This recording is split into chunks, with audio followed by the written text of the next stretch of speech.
بسم الله الرحمن الرحیم. نن زموږ د علم النحو 64 نمبر درس دی. اسماء ظروف شروع دي د اسم غیر متمکن شپږم نمبر قسم دی. اسماء ظروف بیا دوه قسم دي، یو ته ظرف زمان وي، یو ته ظرف مکان وي. ظرف زمان ته ظرف زمان ولی وي چې زمانه سره زمانه وخت وي، یعنی وخت سره تعلق وي، د وخت باره کې خبرې کوي ځکه ورته ظرف زمان وي. او ظرف مکان یعنی ورته ولی وي دغه ظروف ته ځکه ورته وایي چې مکان ځای ته وایي، د ځای باره کې خبرې کوي، نو ځکه ورته ظرف مکان وایي. قدامو، خلفو، تحتو، فوقو. دا قدامو معنی د مخې ته، نو دا مخې ته هم یو ځای وي، او دا خلفو معنی د وروستو، نو وروستو هم یو ځای وي. د تحتو معنی د ښکته، نو ښکته هم یو ځای وي. فوقو معنی د بره، نو دا بره هم یو ځای وي. نو ځکه دې ته دا د ځایونو باره کې تذکره ده دې کې، نو ځکه ورته او ځای ته مکان وایي، ځای ته مکان وایي. دا مخې ته هم یو مکان دی، شاته هم یو مکان دی، بره هم مکان دی، دا ښکته ځای هم مکان دی. دا مخې ته ځای مکان، شاته ځای مکان، بره ځای مکان، ښکته ځای مکان، نو ځکه ورته ظرف مکان وایي چې دا د دې ځایونو باره کې تذکره کوي. نو دا قدامو معنی د مخې ته، ما ورته اردو کې لیکلي آگے. خلفو معنی د وروستو، اردو کې مې ورته لیکلي پیچھے. تحتو معنی د ښکته، اردو کې مې ورته لیکلي نیچے.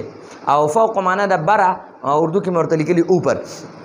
اوس په د یو مثال هم لیکو، خو د دې نه مخکې مونږ تقریبا 62 نمبر درس کې د قبلو او د بعدو تفصیل ویلی دی چې دا قبلو او بعدو په دوو حالتو کې، یعنی دوه حالتو کې دا معرب وي او په یو حالت کې مبني وي. چې کله د قبلو او د بعدو مضافله ذکر وي، موجود وي، دا قبلو بم مضافي او دا بعدو بم مضافي، او د دې مضافله موجود وي، نو بیا به دا قبلو او بعدو دا به معرب وي. کله به قبله راځي، کله به قبله راځي، کله به قبلو راځي. ټیک شو؟ او چې کله د قبلو او د بعدو مضافله په لفظونو کې نه وي او متکلم ته نه یاد، نو بیا به عموم دا معرب وي. قبلن، قبلن، قبلن، دغه شانته به ویل کېږي. او چې د کله د قبلو او د بعدو د مضافله دی به مضاف وي، همیشه به د قبلو به همیشه مضاف راځي او بعدو به همیشه مضاف راځي. خو که چېرته د دې مضافله هغه په لفظونو کې موجود نه او د متکلم ذهن کې وي چې یاره دا پلانې څیز چې دی دا د قبلو د بعدو مضافله دی، خو لیکلو ته ضرورت نشته، سله دا جمله اوږدومه وی نه لیکي، نو بیا به دا قبلو او بعدو دا به بیا مبني وي چې دا قبلو بعدو مضاف وي او مضافله هغه دغه په د متکلم په ذهن کې وي او وی نه لیکي، په جمله کې ونه لیکي، نو بیا به دا قبلو بعدو مبني وي. دغه شانته دا قدامو، خلفو، تحتو او فوقو چې کله دا قدامو دی کنه، قدامو به همیشه ګوره مضاف وي، خلفو به مضاف وي، تحتو به مضاف وي او فوقو به مضاف وي. دی له به مضافله راځي.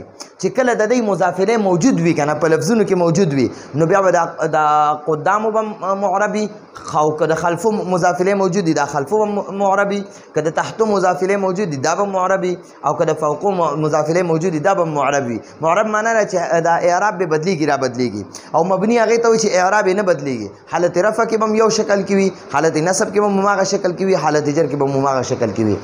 او نو چې کله مضافله موجود وي، نو بیا به قدامو، خلفو، تحتو، فوقو دی به بیا معربي.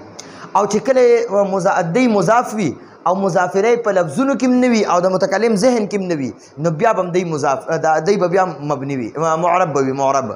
او چې کله دا قدامو، خلفو، تحتو، فوقو دی مضاف وي او مضافله ورسره لیکلې نه وي په لفظونو کې، خو د متکلم ذهن کې وي، یاد وي ورته چیرې دا پلانې شیز مضافله لري خو نه لیکم، نو بیا به دا قدامو، خلفو، فوقو او تحتو دی به بیا مبني وي. ٹھیک شو؟ نو اوس وګورئ دا دی د قدامو مثال. د قدامو مثال قام الناس، قام معنی د ادریدل، الناس معنی د خلق ادریدل. قدامو مخې ته، یعنی مخکې، قدامو یعنی مخې ته دا یعنی قدامه د هغه نه مخکې. وګوره که ځان له د قدامو نه دلته مضافله نشته، قدامو مضاف دی، ٹھیک شو، او د مضافله د متکلم ذهن کې دی او هغه دا دی، دا هو ضمیر دی. دلته مثال کې ورکړه چې دا دی، نو کله چې د نه مخکې د قدامو نه وروستو بیا دا هو ضمیر ورسره ملو شي کنه، نو بیا به دا قدامو نه وي، قدامه به وي. ٹھیک شو؟ ځکه دا اوس معرب دی، دا پیش بدل شو، ځکه دلته کې شاته مضافله موجود دی. یعنی الفاظو کې موجود نشته خو د متکلم ذهن کې شته نو ځکه دا اوس به قدام ویل کېږي او چې کله هغه مضافره موجود شي کنه نو بیا به قدامه ویل کېږي ٹھیک شو نو قام الناس خلق ادریدل قدامو مخکې نو اوس پر قدامو مضاف دغه وي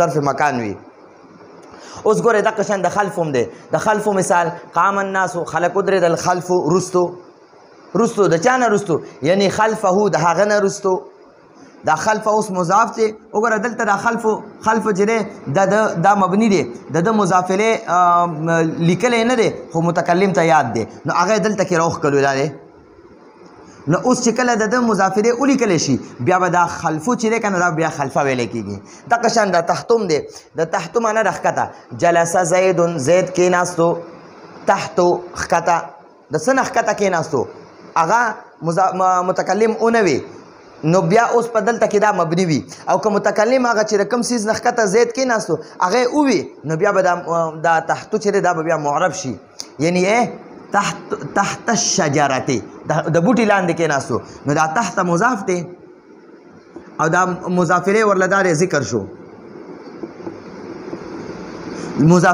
مضاف موجود دی مضافله موجود دی نو اوس په چې کله مضاف موجود دی او مضاف دا تحت مضاف موجود دی او مضافله موجود دی نو بیا دا به تحتم لیکل کېږي تحتم لیکل کېږي او تحتیم لیکل کېږي درې واړه لیکل شي آخري تا باندې به زبر هم راتلی شي زیر هم راتلی شي او پیش هم راتلی شي ٹھیک شو جی او چې کله دا مضافله موجود نه وي کنه او د متکلم ذهن کې وي نو بیا به صرف تحتو لیکل کېږي بس تحتو به حالت رفع کې هم تحتو وي نصب کې هم تحتو وي جر کې هم تحتو وي دغه شان د فوقم دی د فوقو مثال صعیده معنی را اخطو عمر اخطو فوقو بره نو ست بره اخطو څه شي بره اخطو نو هغه اوس وایو یعنی فوق الشجرته بوټي ته بره اخطو ٹھیک شو صعیده عمر فوقو نو وګورئ دا فوق هو دلته مضاف دی او مضافله نشته خو هغه د متکلم ذهن کې دي چې هغه مضافله څه شی دی هغه بوټی دی نو ګورئ دا فوق چې دی دا مضاف دی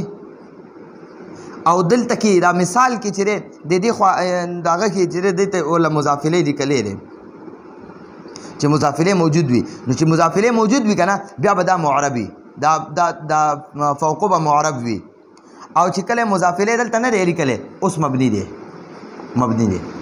ٹھیک شو خو هغه مضافله چې دی که د فوق مضافله هغه د متکلم ذهن کې شته ٹھیک شو نو دا اوس دلته کې درته د دې لګونته کې د قام الناس قدامو د دې درته ترکیب کومه دا ترکیب ځکه لازمي دی کنه جی چې په دې مخکې غټو کتابونو کې بیا تاسو ته د اعراب په کتابونو کې نه وي نو ته به هغه څنګه پیژنې نو ته به بیا د کتاله ترکیب درځي نو ته به بیا ویلی شي چې یاره دلته پر اقامه باندې زبر ویلی شم دلته پر الناسو باندې به ضمه ویم پیش به ویم پر قدامو به پیش ویم یا به په قدامو زبر ویم دا هو به داسې الټه پیش په ویم نو هغه به بیا تاسو د اعراب د ترکیب نه پیژنئ نو ترکیب ډیر لازمي دی که څوک ترکیب نه زده کوي یا نه کوي یا کوم استادان هم طلباو ته ترکیب نه کوي نو زما هغوی ته ډیر عاجزانه درخواست دی چې ګوره تاسو خپل طالباتو او طالبانو ته ترکیب ضرور کوئ ترکیب ډیر لازمي دی ګوره په ترکیب باندې به ته مخکې عبارت ویلی شي چې ترکیب تاله نه درځي نو ته به عبارت د کوم اړخه ووایې مخکې به د باندې غټو کتابونو کې استاذ عبارت وایي اخو به درته عبارت نه وایي اخو به درته صرف تفصیلات وایي نو استاذ به بیا په طالبانو باندې عبارت وایي نو چې طالبانو د ترکیب نه ورځي هغوی به عبارت د کوم اړخه ووایي نو دغه ترکیب ډیر لازمي دی نو هغه هم ورسره زده کوئ قام الناس قدامو نو ګورئ دا قام فعل دی او دا الناس ورله فاعل دی ٹھیک شو د قام نه پس یو اسم وي کنه او هغه اسم حالت رفع کې وي نیم پیش وي یا دو پیش وي نو هغه به فاعل وي هغه اسم به فاعل وي او که د قام نه پس اسم نه وي کنه نو بیا به د اقامه کې دنه هو ضمیر فاعل وي خو اوس هغه هو ضمیر پکې ځکه نشو ویلی چې د اقامه فعل نه پس اسم ښکاره شته او هغه باندې ضمه ده نو دا فاعل دی او قدامو دا ظرف دی ٹھیک شو نو فعل د خپل فاعل او ظرف سره جمله فعلیه خبریه شو، جمله فعلیه خبریه شو. ٹھیک شو. دقه شانتی را قام الناس خلفو ام دقه شانتی دی قام الناس خلفو ام دقه شانتی بالکل د دې په شانتی دغه دی.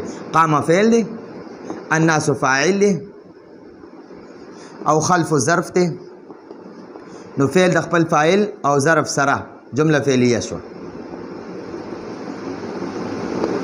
دقه شانتی را جلس زید تحتو، جلس فعل زید فاعل تحتو ظرف.